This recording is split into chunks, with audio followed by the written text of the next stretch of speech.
Okay, so let's start with chapter 4 of positivity bias. Today we're going to dive into this idea that I mentioned last week of the id or the yid, right? We mentioned last week that Rabbi Kalmenson was giving us the idea that the Rebbe brought out, that if a person that yes, Freud may have discovered that we have this id, right? This ego, that is this self-serving drive. But if we dig a little deeper, we might actually find the yid, which is actually in line also with what Viktor Frankl was, his stance, what he was proposing, and why the Rebbe was so supportive of his work. So let's go into chapter 4 and see how he develops this idea a little bit more. So in the previous chapter, we explored the different views of Viktor Frankl and Sigmund Freud concerning human nature in general. What are people made of? What really lies beneath the surface of the masks we wear and present to the world? Are we selfish animals at heart, motivated by base desires?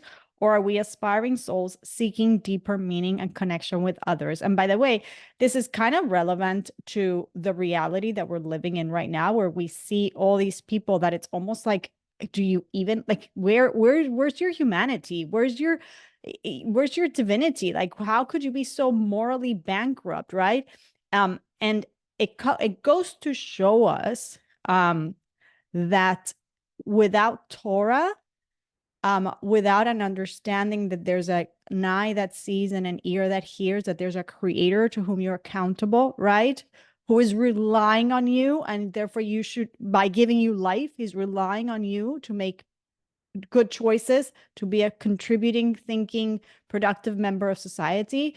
And in turn, you should rely on him, going back to the bitachon topic.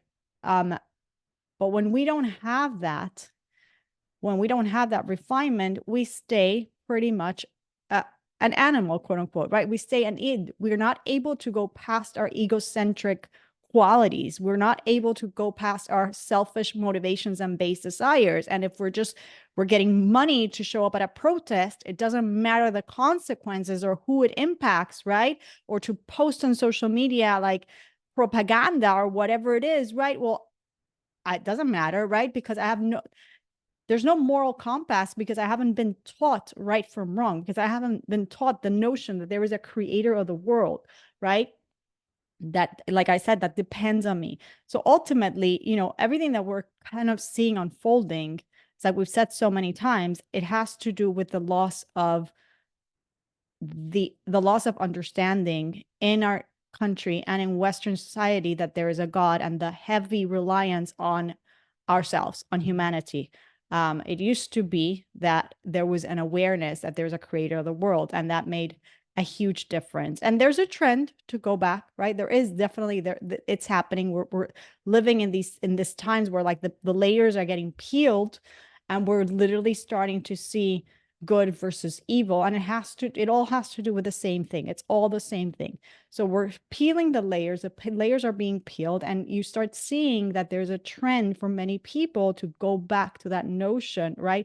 Of there is a God in the world. This country was founded on Judeo-Christian values, and we have to go back to that, or we've just lost the plot as a nation, right? So there's all of that. So anyway, I'm just bringing this up because, again, when we talk about what lies beneath the surface of the mask we wear and present to the world, right? Are we really selfish animals at heart, motivated by base desires, or are we aspiring souls seeking deeper meaning and connection with others? The reality is that we are aspiring souls seeking deeper meaning and connection with others. But unless we have been educated and trained to see that part of us, we don't see ourselves as a soul. And so we don't get to reveal that yid, right? Okay, so the answers to these questions that we subscribe to are not just theoretical or academic.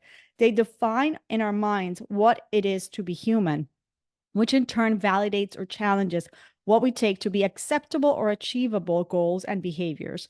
In so many ways, our lives are a personal answer to that most existential of questions: who and what am I?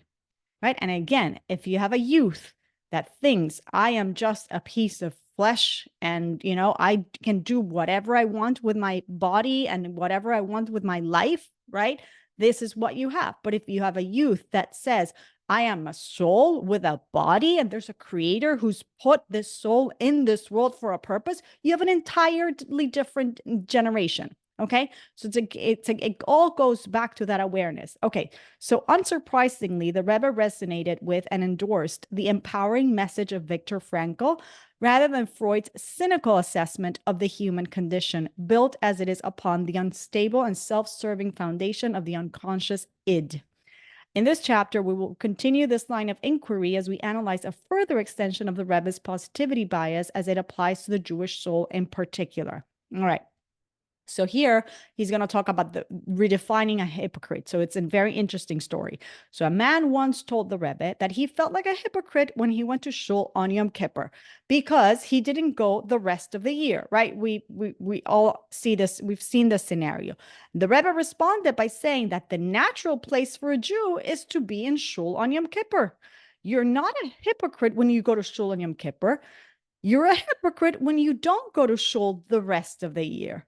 Right? It's not, you have it all backwards, right? When you show up to shul on Yom Kippur, you're actually being true to yourself. You're finally being authentic. When you're not behaving like that the rest of the year, you're being inauthentic. So it's a whole flip. Don't think of yourself as a hypocrite who shows up on Yom Kippur. Think of yourself as an authentic Yid who's doing what the soul craves to do exactly on a day like Yom Kippur.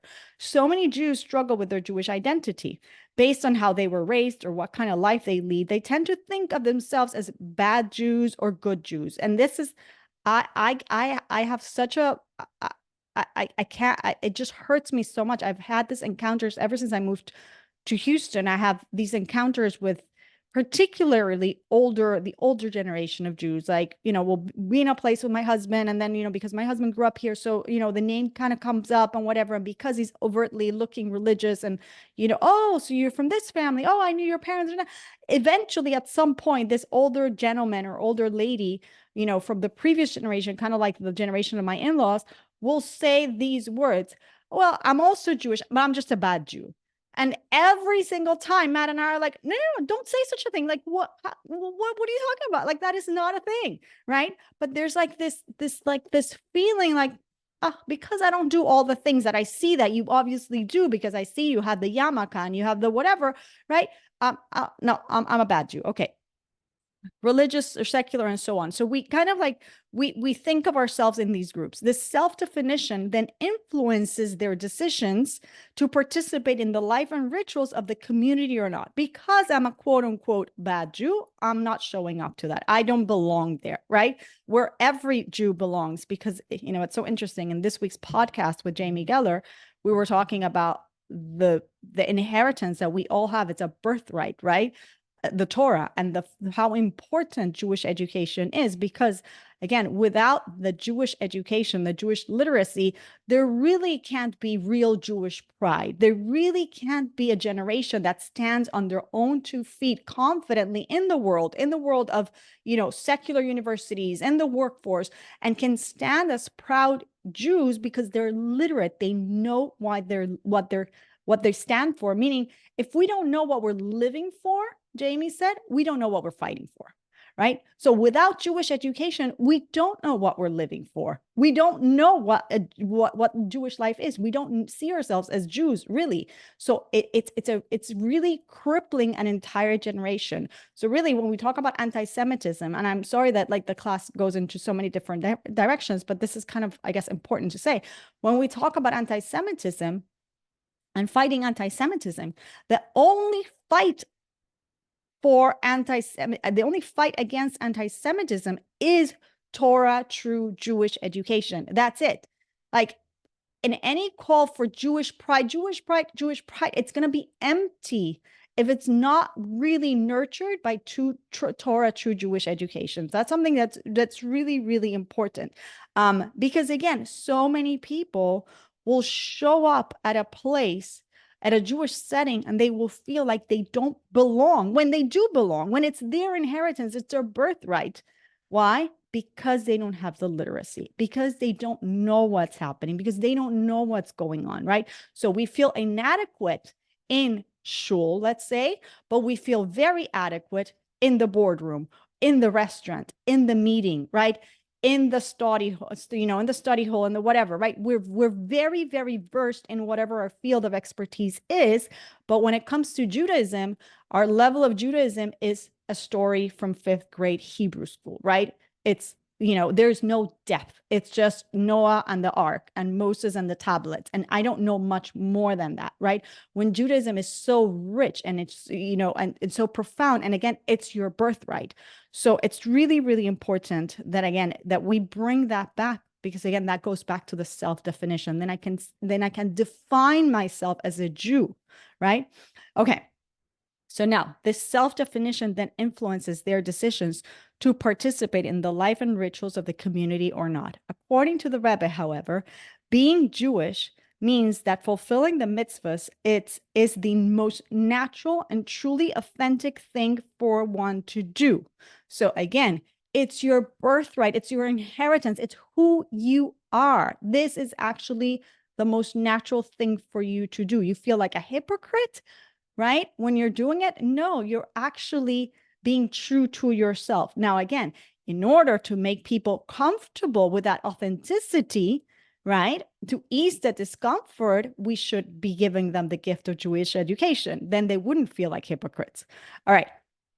Anything else is just another expression of exile from one's indigenous soul. So anything else that we're doing that is contrary to Torah and to mitzvahs is an expression of being in exile, right? Not an expression of you being in your authentic self.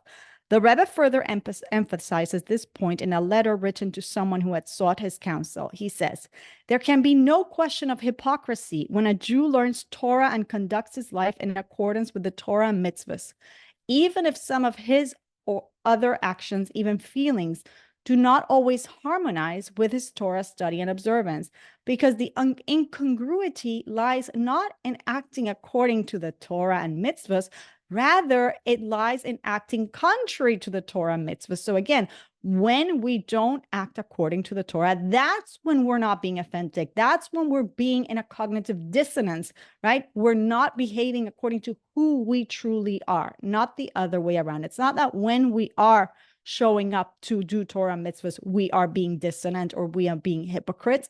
It's the opposite. It's when we're not engaging with Torah mitzvahs that we are, because our nature is, our essence is our soul, right? That's who we are. So again, it goes back to the self-definition. Am I a soul with a body, or am I a body with a soul? And the answer is always, I am a soul with a body. And evidently, I'm a Jewish soul with a body, which means that that Jewish soul can only express itself through the channels that God gave the Jewish soul in particular, the 613 mitzvahs. Now, a non-Jewish soul obviously expresses itself through the channels given to it, which is the 7 Noahide laws, right? Again, all goes back to the Creator who made these souls and put them in a body, okay? And gave them each the exact blueprint for those souls to manifest beautifully in this world, okay? So the Rebbe saw the Jewish soul as being healthiest and most fulfilled when in alignment with Torah. This indeed is a Jew's most natural state of vitality, and anything else is a stress and a shock to their system. Accordingly, he worked tirelessly as a kind of spiritual chiropractor, realigning an entire generation and reconnecting each of us to our true source of power and purpose. In a letter written to a youngster who informed the Rebbe about his upcoming bar mitzvah, the Rebbe added the following postscript. Regarding that which you write, that you stem from a secular family, quote, close quote, certainly the, quote, secularness, close quote, is an ancillary condition and external garment that covers your essence and core. For every member of your family is a son of Abraham, Yitzhak, and Yaakov, and daughter of Sarah, Rivka, Rachel, and Leah. And following them were tens of generations of followers of Torah and its precepts. God gave man choice with regards to his actions. However, he cannot whatsoever change the essence and core of its truest nature, okay? And so again, the Rebbe is making a note to this person who's talking about his upcoming bar mitzvah when the boy says, well, I come from a secular family, he is he's making sure that that boy understands that really that secularness is not really what defines him. It's not really who he is. Who he really is a Jew. That means a descendant of Abraham, Yitzhak, and Yaakov, just like every other Jew, regardless of the externalities of practice and observance. Okay. And again, that's a very empowering notion. And it's something that from the Rebbe's viewpoint, you can't change. That is the absolute truth. And it reminds me of a story that I was privy to hear it many, many times firsthand. It's a very similar story. I would say probably, probably close to 40 years ago, Mr. George Rohr started a beginner's service in the Upper East Side of Manhattan. His father was very close with the Rebbe. His father was a philanthropist. George is also a philanthropist. I'm responsible for starting many Chabad houses around the world, at Chabad on campus, for example. In any event, 40 years ago, the Rebbe decided, the Rebbe George decided that he's going to start this beginner's minyan for Rosh Hashanah and Yom Kippur in the Upper East Side of Manhattan. And he took the if I remember correctly, at least from my days when I used to go there, it was the basketball court of KJ. Okay. And I don't know if there was a space before that, but when in my days, which was probably 30 years ago, it was there. And he was, after that first Rosh Hashanah, after he had the service, he was so pleased because he had about 100 people show up for this beginner's minyan, this beginner service. The essence of it was for people who didn't have any affiliation, who otherwise were not going to show up at a shul in Manhattan. That's how I ended up there, right? With my friends, right? We were just right out of college.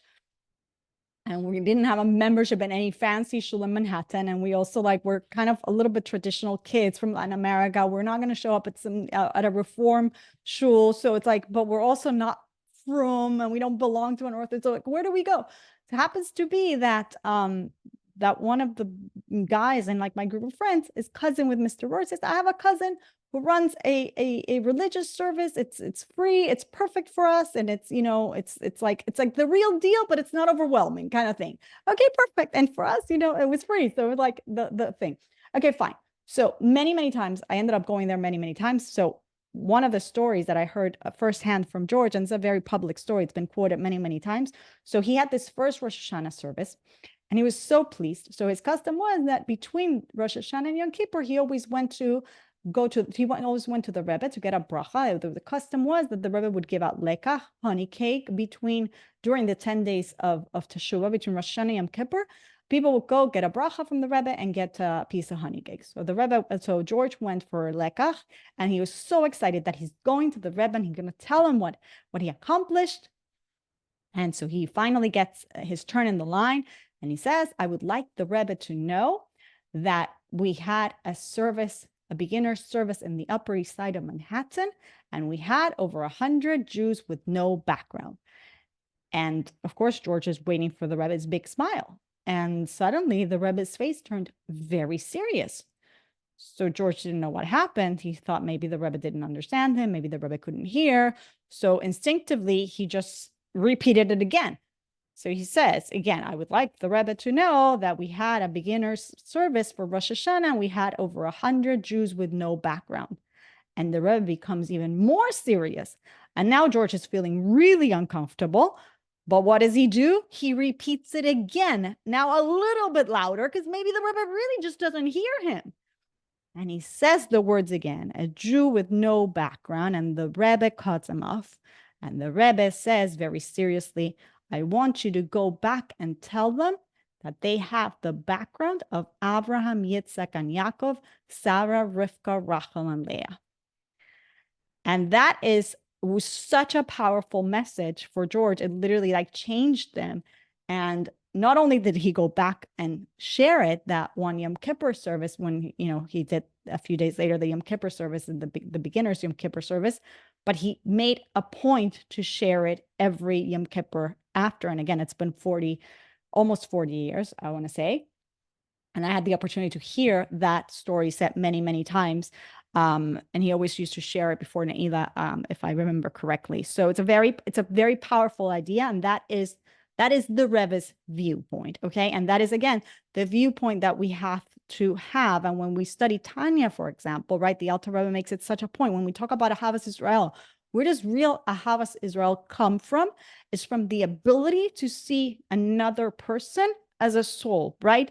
The same thing that the Rebbe is telling us. Like, these externalities are not where it's at. Really, the truth is that they are a Jewish soul. And going back, they have a birthright, just like any other Jew. Every single Jew has a birthright just because they are the descendants of Avram, Yitzchak, and Yaakov, Sarah, Rivka, Rachel, and Leah. And the Torah is their birthright. So, right? So nobody should feel like they don't belong, or like this is not for them, or that this is not theirs. No, they do. It is absolutely theirs, right?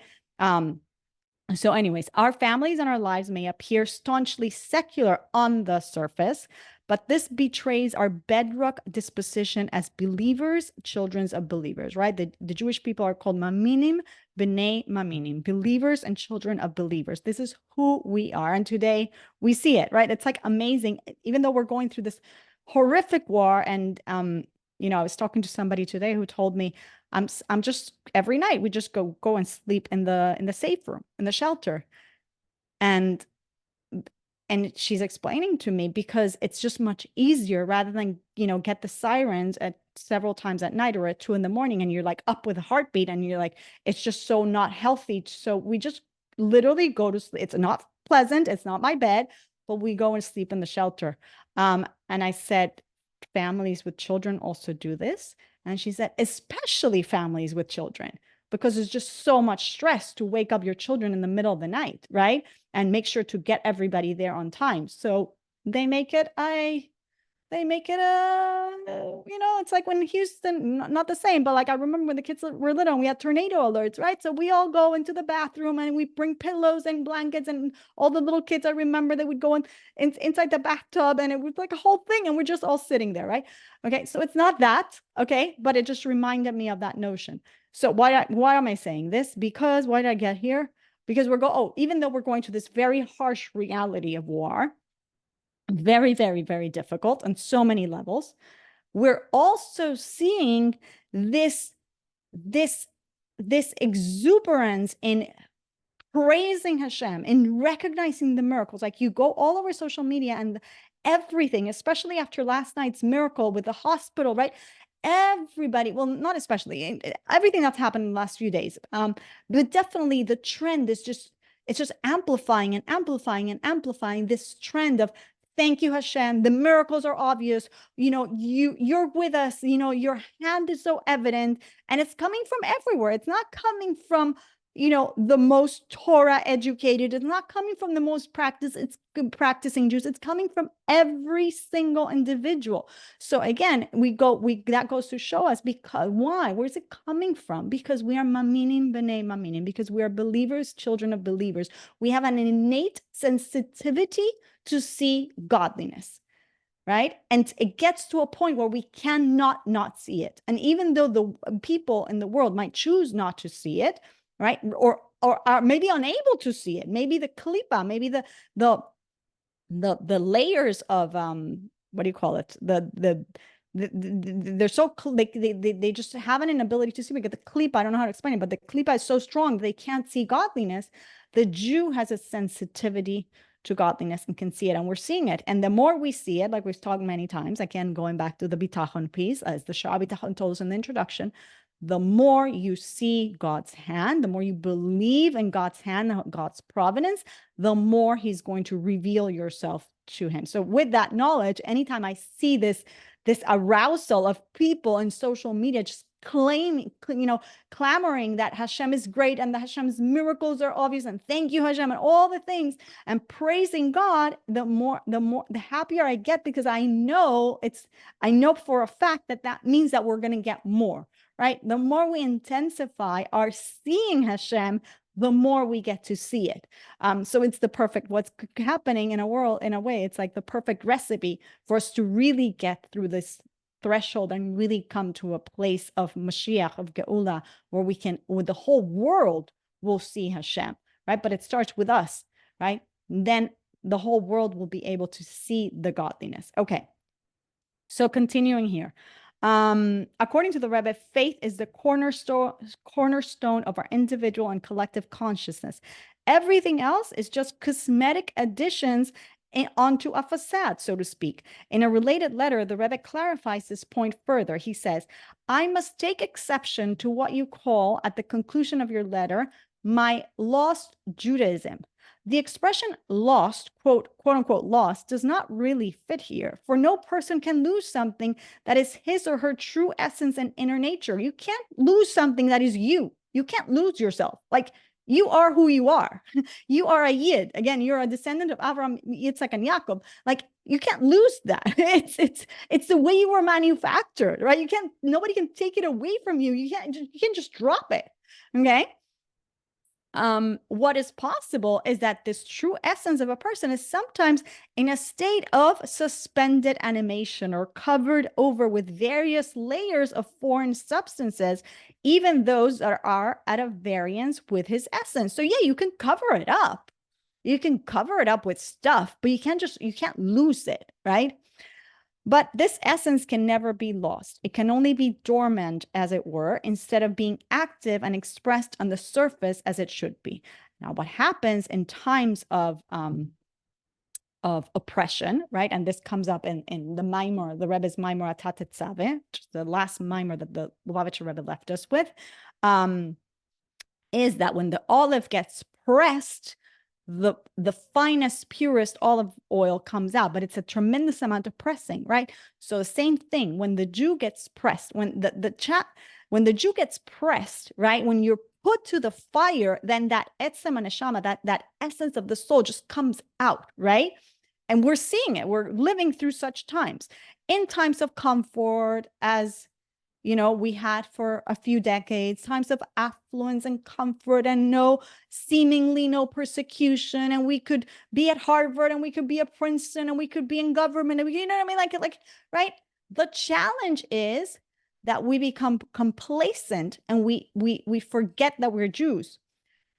So the challenge is, how do you bring out the Jew without the oppression? Right? How do you develop that phenomenon where your essence of your soul is constantly shining? It's being manifest. You're being openly true to yourself when you haven't been put to the fire. Because naturally, when you're put to the fire, it's gonna come up. It's gonna come out, right? Which is what we're seeing right now, right?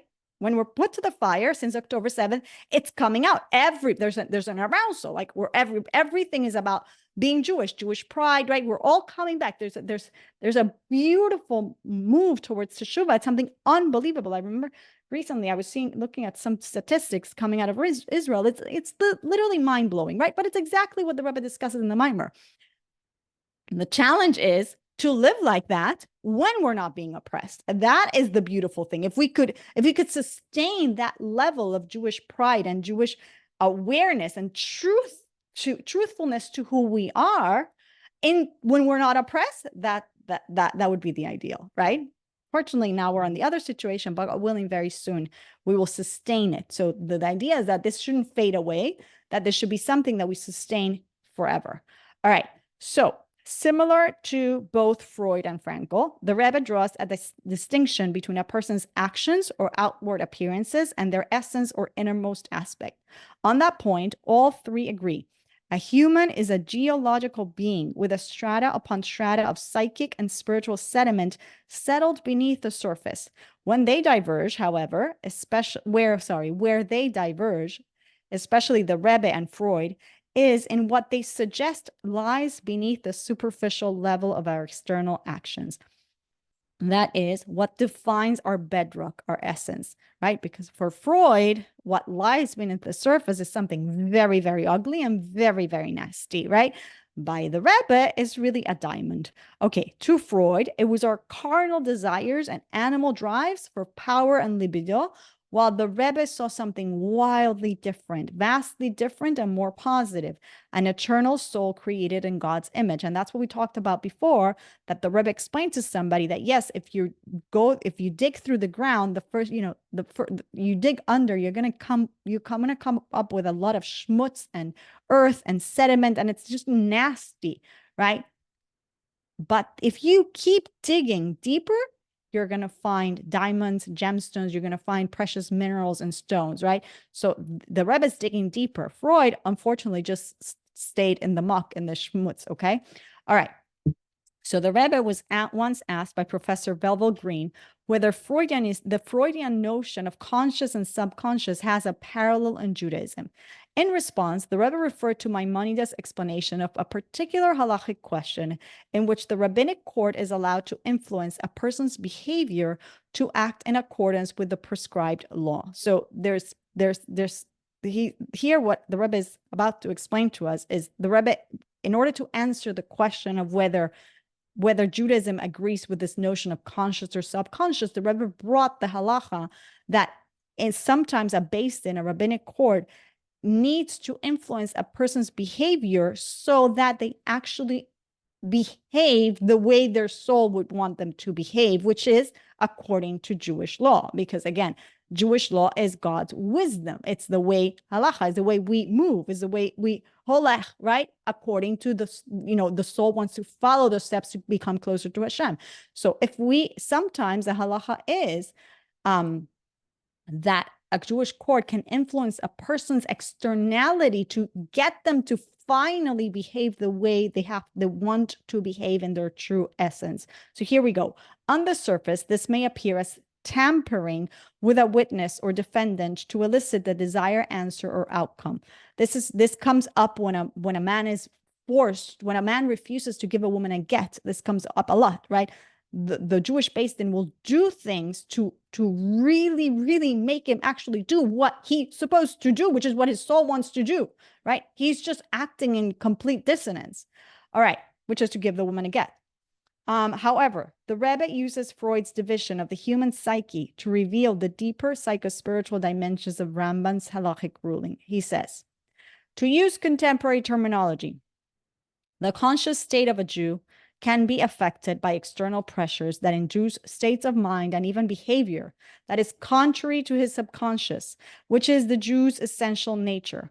When the external pressures are removed, it does not constitute a change or transformation of his essential nature, but on the contrary, it is merely the reassertion of his innate and truer character. According to Freud, we are animals at base and must exert tremendous effort to put on a human face for the public.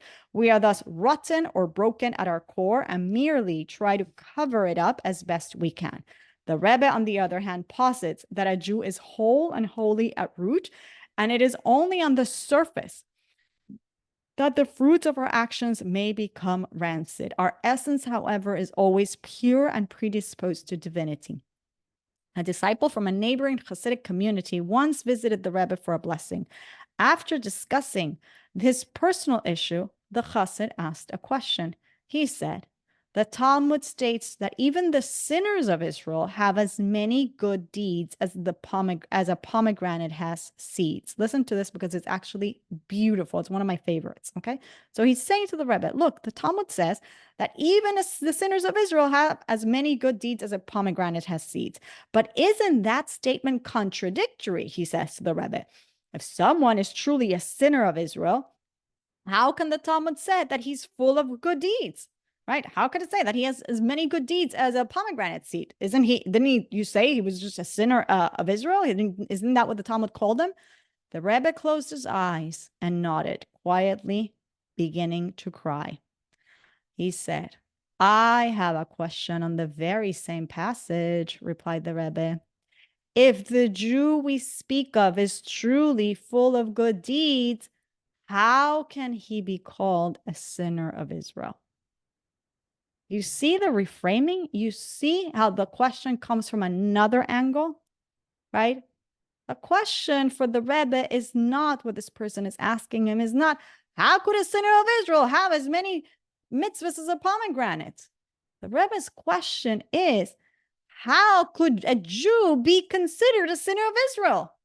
Because a Jew has as many mitzvahs as a pomegranate. How can it be that he's called a sinner of Israel? Obviously, these different viewpoints have nothing to do with the percentage of good deeds versus sins performed by those whom the Talmud calls the sinners of Israel. For everyone knows that even those who sin have some merits as well. And by the same token, even righteous people have shortcomings.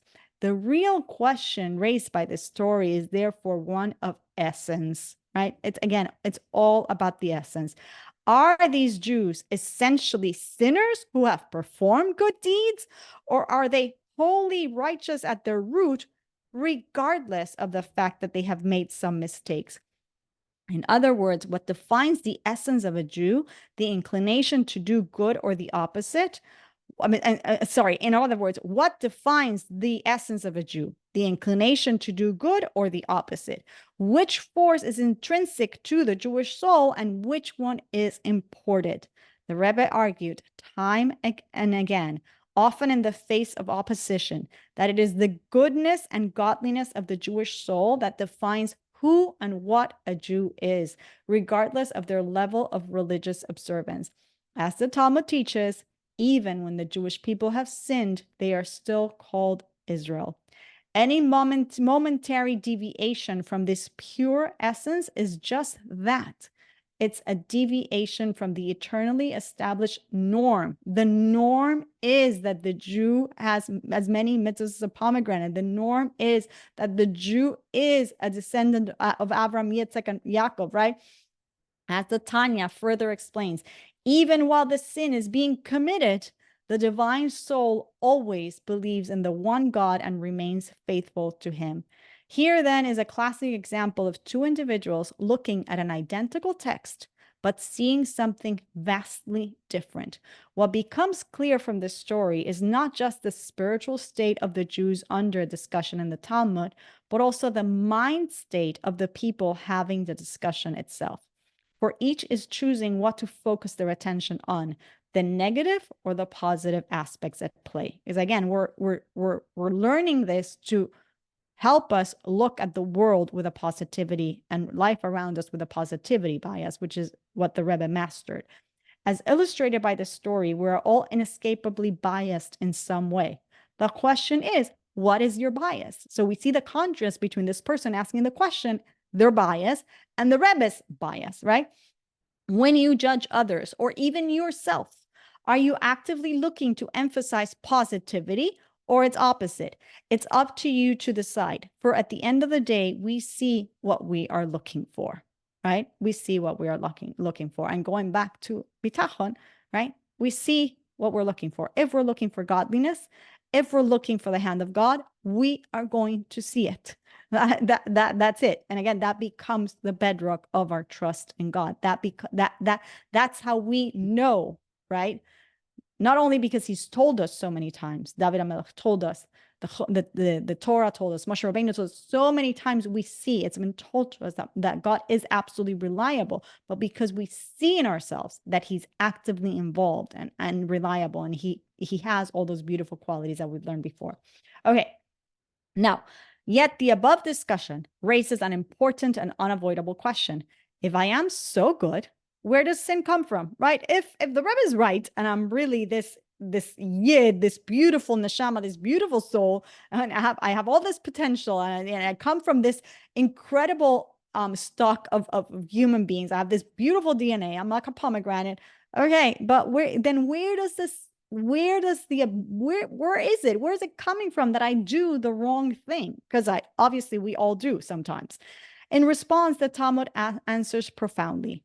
A person does not commit a transgression unless a spirit of folly enters him, right? It's a spirit of folly that overtook you. Far from being needlessly metaphorical, the Talmud here weighs in precisely on our question regarding the makeup of a human being. Unlike others, whether religious or secular, who believe that mankind, due to some original stain or disposition, are selfish sinners by nature, the Talmud suggests that we are in essence righteous beings who are nevertheless vulnerable to the wiles of an external spirit of folly that comes, right? It's something external to us that comes and takes. If undetected, this spirit can lead us astray from our inner soul essence, which is purely good. However, the Torah teaches that God created man in his image. Just as God is inherently good, right? We've learned it many times. So too is the being that he created. Thus, in Jewish thought, it is evil, not goodness, which is alien to man, a foreign product smuggled in from the outside, a forbidden fruit grafted onto our holy root. Goodness, righteousness, holiness. This is who we are by divine design and what we naturally want to express in life. It is essential for our own mental health and self-image to distinguish between our actions, which may waver from good to bad, and our essence, which is always good. And this is really, really important in so many scenarios, but one is in parenting, right? Sometimes you have to acknowledge a not good behavior from a child, right? Because it needs being called out to. You have to call it out. You have to discipline the child. You have to show them. You have to teach them, right? But how do you do that without transmitting the message that the child is tainted, God forbid, or the action is tainted, right? Where's the wrong? The wrong is not in the essence of the child. The wrong is in the behavior that they chose to do. But they have the ability, and that needs to remain intact. They have the ability to choose right. It's just in this occasion, that wasn't the right choice. And we need to learn to teach that, right? Without affecting their self-image, right? That they should still remain completely confident that they are good, right? And that they are capable of good behavior. They are godly and that they are capable of godly behavior. Rabbi Avram Twersky was a very, very famous psychiatrist, wrote many, many books in his lifetime, beautiful, prolific, beautiful, incredible books. And he shares in one of these books that the way his father disciplined him as a child, whenever he behaved in a way that wasn't befitting, right, in what we call not good behavior, was in Yiddish, he would say, es passt nicht. It is beneath you, right? This is beneath you. This is not fitting you, right? Because you are a godly soul. Again, you're not a body, right? You're a godly soul. Therefore, that behavior is beneath you. Again, that preserves, right? The essence of the child is intact. The child recognizes, oh, what I did is beneath what I'm capable of, right? It's beneath me. I'm capable of doing much better. All right. Okay. So going back to the text, we may sometimes be hijacked or led astray, but that does not change who we are on the deepest level. However, it does raise the issue: how do we regain control and realign our actions with our essence, right? How do we stay in line? Okay. So the famed medieval Kabbalist and biblical commentator, Rab Moshe ben Nachman, known as Nachmanides, or Ramban, with an N at the end, not an M, so different from the Rambam, Maimonides. So the Ramban Nachmanides had a disciple named Avner. Following a crisis of faith, this is very famous, Avner rejected his Jewish faith, left the community behind, and became a government official. One Yom Kippur, Avner sent guards to summon his former teacher to appear before him. Spitefully, he then proceeded to slaughter, roast, and eat a pig in front of the Ramban on the holiest fast day of the year. Can you imagine? Okay, can you imagine? Unable to contain his dolor, his pain, Ramban cried out, "What in God's name brought you to this point? What caused you to reject the holy ways of our ancestors?" "You did, Rabbi," Avner retorted venomously. "Your teachings were exaggerated and had no basis in reality. You once taught us that in the brief Torah portion of Haazinu, a mere 52 verses, the Torah encodes the entire history of the Jewish people until the coming of Mashiach. This is just ridiculous," scoffed Avner. "How could 3,000 years of history and literally millions of names be condensed in just 614 words?" "But it's true," replied the Ramban, holding his ground. "Then show me my name and my fate," Avner told them. Like, show me. If this is true, show me where I am there in that Parsha, in that Torah portion of Hazinu. So Avner challenged him. The Rambam The Ramban fell into a state of meditation and prayed silently to God to reveal this secret.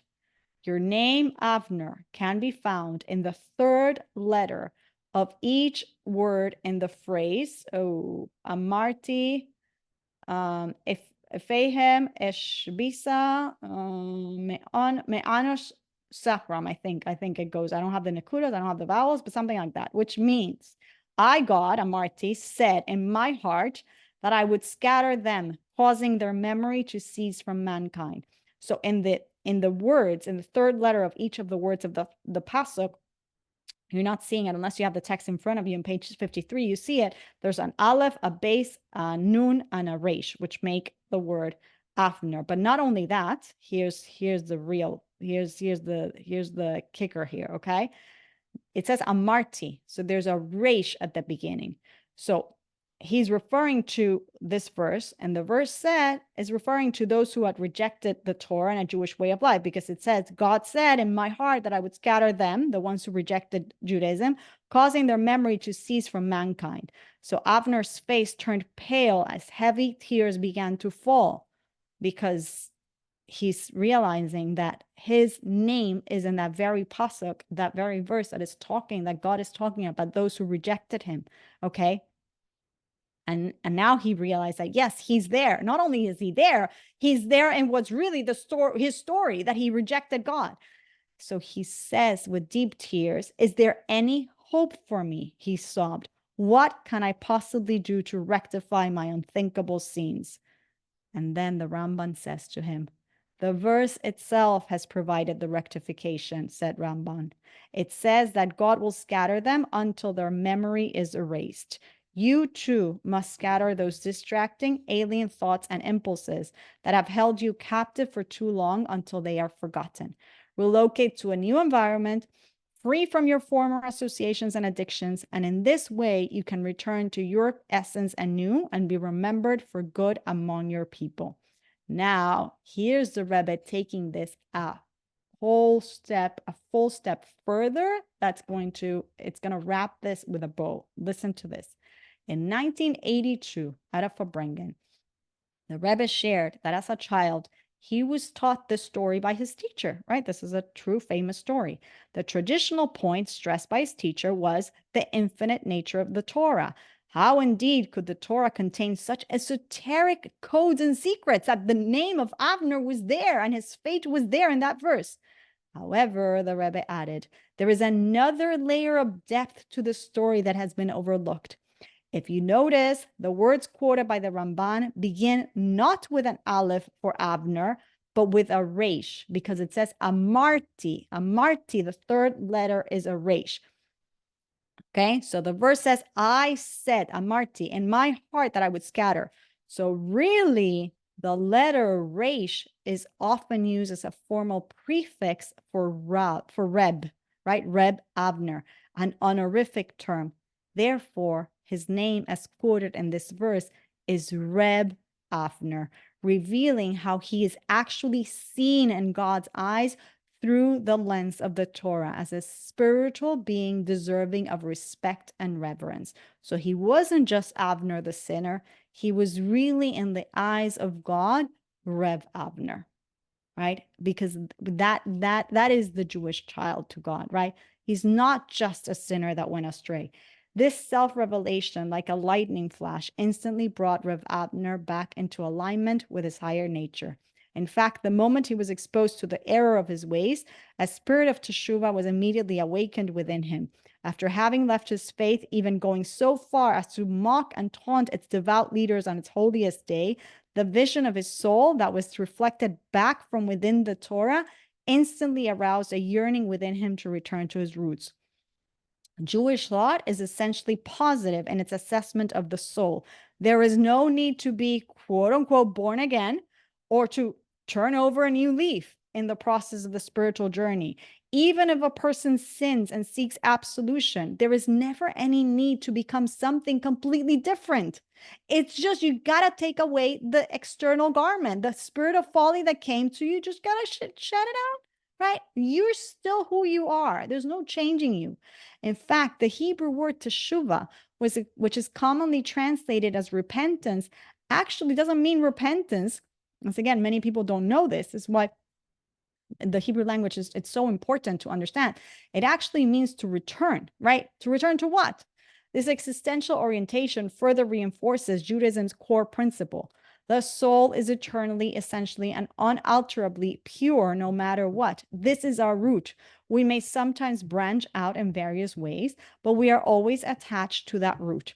To rectify our actions and reconnect to our soul, we merely need to reclaim and return to who we truly are and always will be, a spiritual being eternally connected to our divine source and essence, which is why the Rebbe became so serious when he was telling George, right? He couldn't comprehend. How can you say they have no background?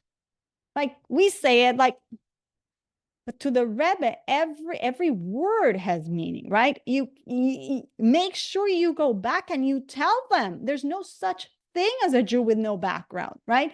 You have to make sure you go back and you tell them they have the background of Avram, Yitzchak, and Yaakov, Sarah, Rivka, Rachel, and Leah, right? They are eternally connected to their divine essence. God forbid they should self-identify as somebody with no background. No, they aren't that. That's an externality. The fact that they don't know how to read the Hebrew, the fact that they don't know how to follow up right, that's all external.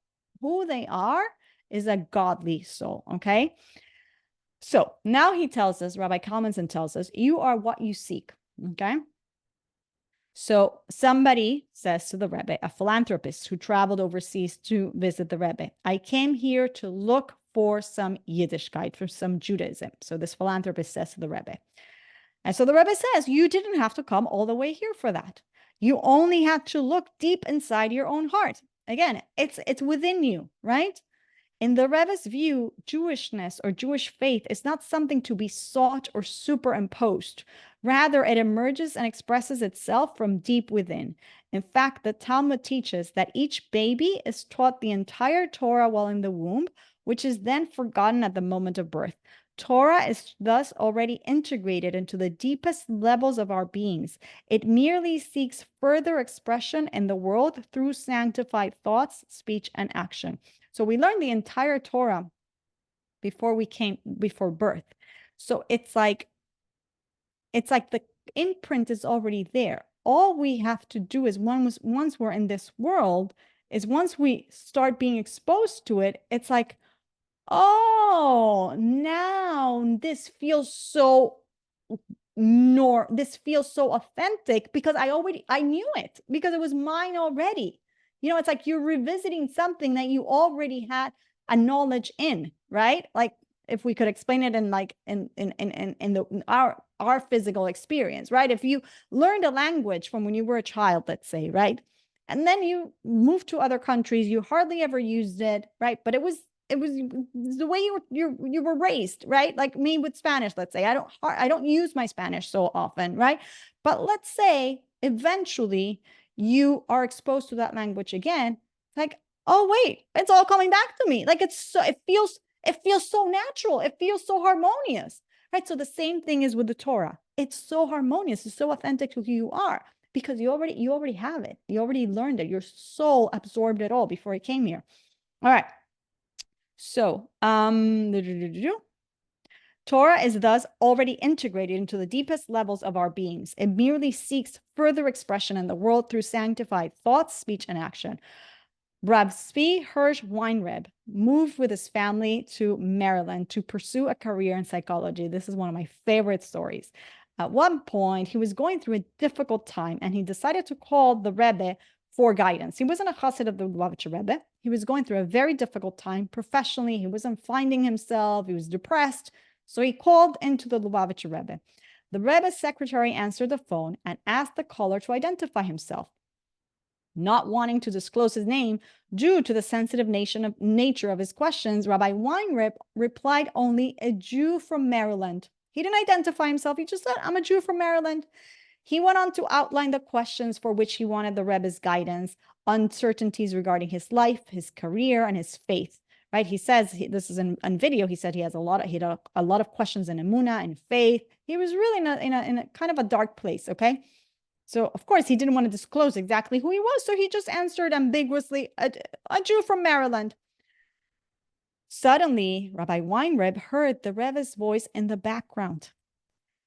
And he says that he heard his name is Weinreb. The secretary repeated the Rebbe's words. Oh, wait, sorry. He heard the Rebbe's voice in the background. Tell him there's a Jew in Maryland with whom he can speak. His name is Weinreb. Okay, so again, he's talking to the Rebbe's secretary. He's not identifying himself as Reb Weinberg. He shares his concerns and his questions. And on the phone, he hears the voice of the Rebbe saying, tell him there's a Jew in Maryland with whom he can speak. His name is Weinreb. So the secretary doesn't know what's flying. He says the Rebbe's words. He says what the Rebbe just said. And Weinreb is hearing this whole thing. So he says, yes, but my name is Weinreb. Rabbi Weinreb then heard the Rebbe saying gently, if that's the case, he should know that sometimes a person needs to speak to himself. So Rabbi Weinreb was so taken aback because here the Rebbe is saying there's a Jew in Maryland that you can speak to. His name is Weinreb. And Rabbi Weinreb is like, what is he talking about? But I'm Weinreb. How could I go? Which Weinreb in Maryland I'm supposed to speak to? And the Rebbe is saying, you need to speak to yourself. The answer is within. It's in your soul. Okay? This radical faith in each Jew led the Rebbe to see holiness and sanctity in every person, even when they themselves might not. In a candid interview with Israeli author Shlomo Shamir, the Rebbe shared some of his thoughts on faith and the land of Israel. Oh, look at that. This is in our thoughts and minds right now. Here we go. Every single Jew living in Israel today is a great believer, he said. Look, it's exactly what we're experiencing. Sometimes without even knowing it, the land of Israel is a barrel overflowing with faith, just waiting for the spark to ignite it into a great flame. Take, for example, a Jewish man who lives in Eretz Israel and is a member of the Communist Party. He apparently is a communist, right? I believe that he's a great believer. There he is, living with his wife and children in a country surrounded by enemies who wish to annihilate him and his children. What's keeping this Jew in Eretz Israel? Faith in Marxism? No, I don't think so.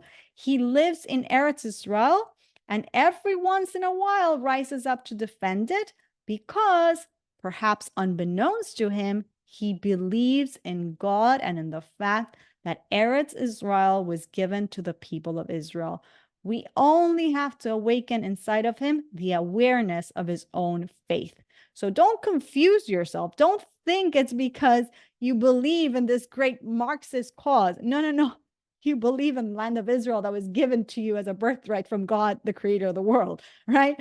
It's you have this facade, this spirit of folly that, it's implanted in yourself with these Marxist ideas. But no, that's not the reason why you live in the land of Israel, why you fight for the land of Israel. It's really because your soul knows exactly what's going on here. It's yours.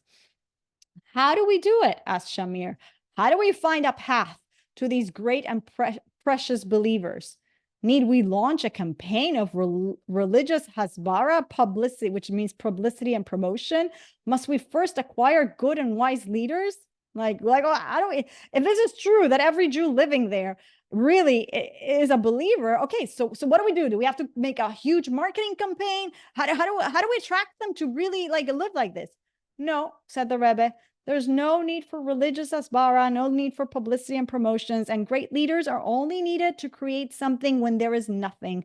The faith exists already. It's inside each Jew, just waiting to be liberated. It's yours. Here we go. In an inspired attempt to summarize the essence of Judaism for students and seekers of all ages, the Rebbe selected 12 Torah passages from the entire corpus of Jewish literature and presented them as a crystallized curriculum of Jewish faith. The very first passage states, Torah tziva lanu, Torah tziva lanu, Moshe, Morasha, Kehilas, Yaakov. Okay, the Torah and Moses commanded us in the inheritance of the congregation of Yaakov. It's funny because in that same interview that I just released this week with Jamie Geller, we talked exactly about this. And I quoted the pasuk. I don't think I finished it. I started quoting it, but this was what I was saying. The Torah given to us by Moses does not belong just to the rabbis and the scholars. It belongs to every single Jew. What we were saying before, it's an inheritance, right? And an inheritance is something it's yours. Like you didn't have to do anything. It's just yours. Okay. Every Jew has his or her portion in the Torah. In fact, the soul of every Jew is like a letter in the Torah, which is only complete when all letters are present and accounted for. The Torah is our inheritance, our birthright. And like an inheritance, the inheritor is entitled to it, whether or not they know all its intricacies and details. Like you don't have to know, it's yours, right? That's what an inheritance is. It is all theirs, all at once, even before they know what it is. They do not have to earn it, but they do have to claim it, right? You have to claim it. And that's what we need to make sure. Again, like we were going back to this point about anti-Semitism. If our kids know that they are the inheritors of this treasure, they'll go and they'll claim it. But without the knowledge, they don't know what they have. They don't know what they have. They don't know what they've inherited, right? So God forbid, they could just like throw it in the garbage. That's the danger. So again, this is why Jewish education is so important. As the Rebbe once said in reference to this inheritance of the congregation of Jacob, what's the value of a priceless inheritance if you don't claim it and cash it in, right? We have to cash it in. We have to claim it. The view that the Torah and mitzvahs are the automatic inheritance of every Jew, regardless of prior learning or level of observance, led the Rebbe to initiate a host of outreach programs whose sole purpose was to provide Jews with as many access points and opportunities to perform mitzvahs as possible. Whether it was wrapping tefillin, lighting Shabbos candles, or hearing the shofar, the Rebbe set about distributing the inheritance of the Jewish people, even when against the expressed opinions of many other religious authorities of his time, who felt that mitzvot should only be performed by the properly prepared, right? When the Rebbe came out with a lot of these campaigns, notably the tefillin campaign, right? There was an uproar in the Jewish world, in the observant Jewish world, right? How could you put on tefillin on a person who 2 minutes ago was eating pig or eating shrimp? Or like, you have to prepare for such a holy act as putting on tefillin, right? This person hasn't, right?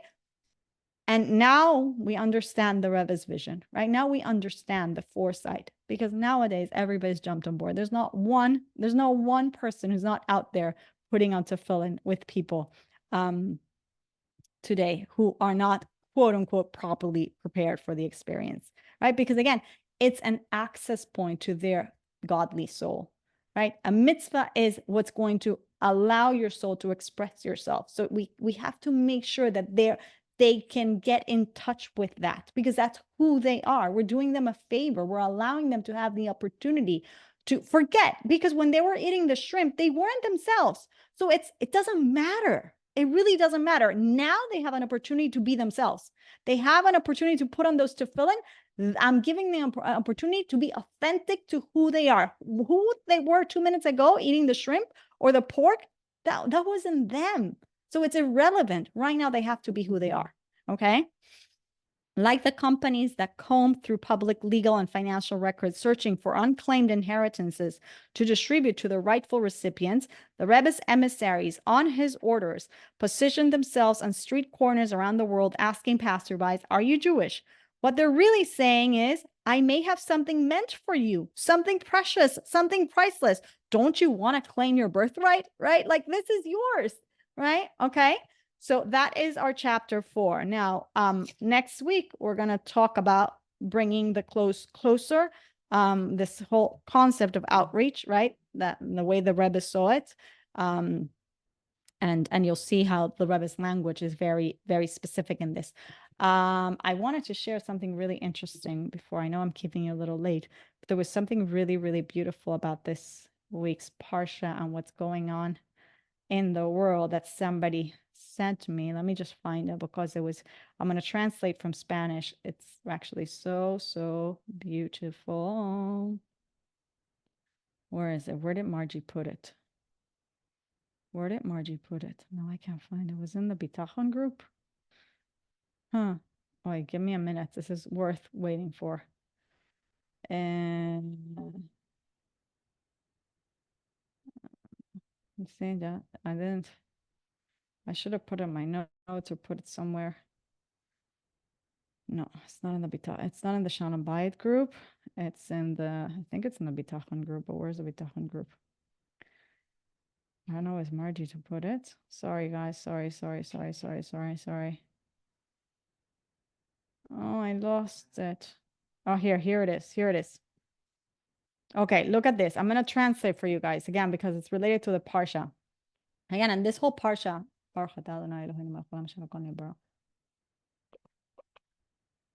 wrapping it up with a little bit of bitachon, this whole Parsha, right? It's all a lack of bitachon. The sin of the spies, the whole idea of going to scout the land, the whole thing, right? Is just, we have a promise. God has told us he's going to hand us the land in a silver platter. We just have to show up for the mission, right? He's always been fighting our battles. Like he showed us so many times already. This is the generation that received manna from heaven. This is the generation that left Mitzrayim. This is a generation that saw the war with Amalek, the generation that crossed the Red Sea, right? How could we not rely? How could we not trust, right? That God is going to give us the land and doubt and become consumed in worry about what seems, right? And this is us today. This is exactly us today. We become consumed by what we deem as a reality that we see. That might be a stock market crash. It might be an unemployment. It might be wars, enemies, like all these things. And we let this like really and cloud our mind and then affect our behavior, right? And then we're nervous and we're, doing irrational kind of just bad decisions or everything. Okay, so again, the story of the spies is really a lack of bitachon. Now, this rabbi who wrote this, and I'll tell you the name at the end because it's written at the end in Spanish, talks about this week's parsha, about what's happening right now being some sort of tikkun, some sort of rectification for the sin of the spies. Okay, because why? He says the spies said that we can't go up to the land because they are stronger than us, and they diffused this panic, this fear among the people, in the heart of the people, and they disseminated stories of imaginary fears and dangers, the fortified cities, the giants, the invincible enemies, like all these, they came with these horrible reports that really like crushed the people. And so they remained in the desert, right? However, their children are here to repair what was broken here. And he says here that a real reparation, a real tikkun, a real rectification has to equate the intensity of the damage, the original damage. Not only equate the intensity of the original damage, but even go beyond that. So he says, what's going on right now in Eretz Israel is, yes, here it's dangerous, but look, we're staying. He seemed like the spies was, it's dangerous, we're not going. Today, we're seeing the rectification. Yes, it's dangerous, but we're staying. We're not going anywhere else, right? And then he says there's even now a deeper layer of this rectification, of this tikkun, right? Not only that we're saying we're staying in Eretz Israel, right? He says there are over 100,000 Israelis that are stuck in outside of Eretz Israel, desperately trying to come back to Israel right now, right? In the middle of this horrific existential war. They want to go back to a place that's under ballistic missile attacks, right? A place with sirens, a place with fear and uncertainty, right? They are ignoring the counsel of other people who say, just enjoy your vacation, enjoy your trip a little bit more, like to forget it, like don't go there, right? To the point that the websites of their airlines are crashing because of the massive efforts of people trying to get back into Israel, right? And they have these rescue flights, etc. But this time, it's a rescue from comfort to danger, from peace to chaos, so to speak, right? Why? Because there's something much more profound that is driving them to the land. There's a sense of unity, of achdus, there's a sense of bravery, there's a longing for home. And this is the reversal of the sin of the spies. The spies didn't want to be in the land, right? Let's not go into the land because the land is scary, because there's enemies, because they're going to crush us, they're going to kill us, right? And today we see the exact reversal. We're saying, no, let's not leave the land, like, right? We're not leaving, we're staying with our people. And you have the people outside saying, no, let's go to the land, right? So we see that this in itself is a miracle, right? It's the week of Parshas Shalach, where everybody now is echoing the words of Caleb. Yehoshua and Caleb were the only two righteous individuals. The words of Caleb are this: the land is very, very good. Do not fear it, right? God is with us. God is protecting us. God is with us. So now we see that Caleb is not alone, that it seemed in the story of Shalach that he was the only one crying this out, right? And nobody was listening to Caleb's words. Now we see a reversal of this, that there's a whole entire nation following Caleb's call with a whole different spirit. It's a spirit of faith and fortitude. It's a nation with the heart of a rising lion. This was written by Rabbi Yael Trusch. Isn't that beautiful, right? You loved it, right? It's absolutely stunning. It's like so amazing to see what's going on. So Bezrat Hashem, we should see with this beautiful arousal, the rising lion, and this beautiful arousal of teshuvah, and this love for the land of Israel, this love that the Jewish people are expressing for Hashem and His holy land, and especially this acknowledgement of Hashem and His divine mercy and His miracles. We should all be leaving this galus immediately.